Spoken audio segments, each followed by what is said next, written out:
obat adalah seni. Yang kedua adalah studi analitik ya, yang terbagi dua kemarin. Satu studi observasi, yang kedua studi eksperimental gitu ya. Studi eksperimental gitu ya.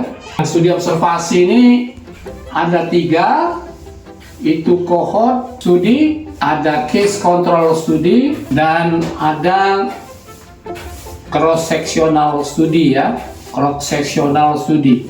Nah, dalam cross sectional studi itu ada namanya penelitian kekhususan yang disebut CAP studi ya, CAP studi yang khusus dalam bentuk cross sectional, knowledge, attitude, practice ya. Ini selalu dalam bentuk apa? Cross sectional. Biasanya CAP studi meliputi studi tentang penggunaan obat. Yang kedua adalah studi tentang jenis penyakit atau penyakit tertentu yang diingini ya. Yang terakhir adalah lifestyle ya. Jadi CAP studi tentang lifestyle, misalnya yang lagi rame sekarang tentang apa? Tentang pengetahuan sikap pelaku terhadap one night stand gitu ya. Nah, kalau yang eksperimental itu ada 3 tadi ya, yang kemarin saya jelaskan ya. Yang eksperimental, yang pertama adalah mana? Yang pertama adalah in vitro studi ya, Yang kedua adalah in vivo studi. Yang keempat in silico ya, atau yang rame disebut AI. Yang keempat adalah RCT ya, randomized control trial. Ini juga dibagi 2 ya. Yang pertama dengan pembanding atau dengan kontrol dengan pembanding, dan yang kedua tanpa pembanding ya, Oke. Jadi in vitro, in vivo, in silico, dan yang terakhir RCT pada manusia gitu ya. Ini in vitro gitu ya. Oke. Nah, untuk studi observasi saya ringkas begini. Oh, ini kurang jelas ya garisnya ya. Jelas dulu ya. Ini 1, ini 2 ya. Nomor 2 eksperimental ya. Nah, yang studi observasi bagi 3 tadi ya. Jadi saya buat secara diagram saja untuk mempermudah para mahasiswa gitu ya. Studi observasi tadi ada 3 ya, case control, cohort, dan cross sectional ya. Jadi ini pertama case control. Saya jelaskan dulu case control dengan cohort karena ini kebalikannya gitu ya. Jadi cohort gitu ya. Jadi kalau dibuat gambar secara sederhana begini ya, dibuat kesimpulannya. Ini kalau di buku The Essential dari Clinical Epidemiology Fletcher, begini nanti gambarannya ya. Jadi case control itu divided by disease gitu ya. Disease yang di sini pembandingnya atau kontrolnya no disease ya. Jadi kita melihat hubungan antara outcome factor disease, outcome gitu ya. Yang kita cari adalah risk factor gitu ya. Jadi risk factor positif atau negatif. Begini juga ya. Oke. Risk factor ya. Nah, jadi kita buat nanti kriteria di sini untuk case control, kriteria inklusi. Kasus adalah semua pasien dengan penyakit X ya, pasien X gitu. Dan sedangkan kontrol adalah semua pasien normal gitu ya. Kelihatannya jadi dia ke belakang dalam arti kalau case control dia retrospektif ya. Dan yang nanti yang dicari adalah di sini adalah odds ratio gitu ya, odds ratio. Sedangkan cohort itu kebalikan daripada case control. Dia di sini adalah risk factor gitu ya. Risk factor yang di sini no risk gitu ya. No risk. Dia ke depan, dalam arti dia prospektif. Ada kata kunci satu lagi, dia adanya sini follow up gitu ya. Yang dicari adalah nanti outcome factor gitu ya. Outcome factor atau disease positif, negatif. Begitu juga di sini ya. outcome positif dan negatif.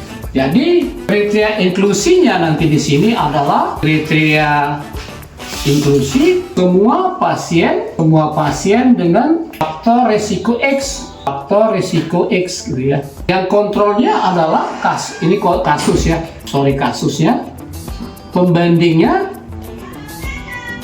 semua pasien dengan tidak ada faktor resiko. Ya, jadi jelas ya perbedaan antara case control dan cohort ya, risiko ya. Dan satu lagi dianya ada kriteria ini nomor 2 adalah adanya follow up, sedangkan cross sectional tidak ya. Nah, yang mana cross sectional? Nah, yang cross sectional yang ini ya, cross sectional yang di tengah-tengah ya, itulah yang cross sectional gitu ya, cross sectional gitu ya. Oh ya, belum selesai tadi ini.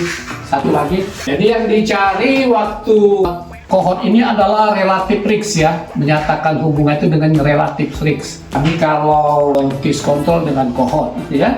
Nah, untuk cross sectional ini jangan lupa keempat variabel ini harus ada ya. Nah, ini.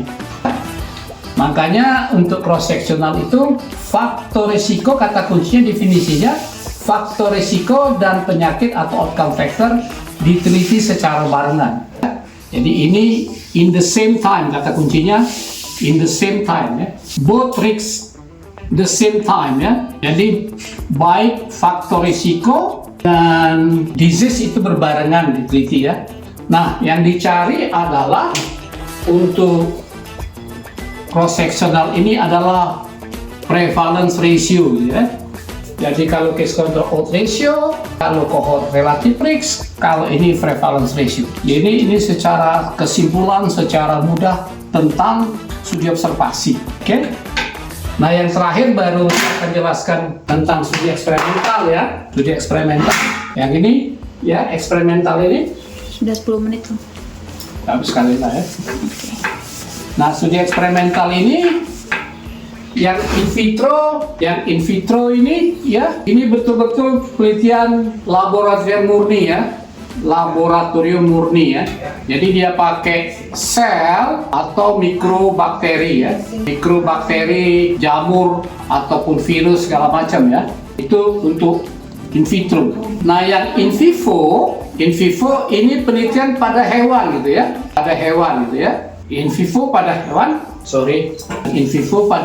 gitu, pada hewan ini yang paling kecil mulai dari tikus atau galur Wistar gitu ya, Wistar atau Sprague-Dawley, bisa juga kelinci gitu ya, dan sebagainya. Jadi pada hewan.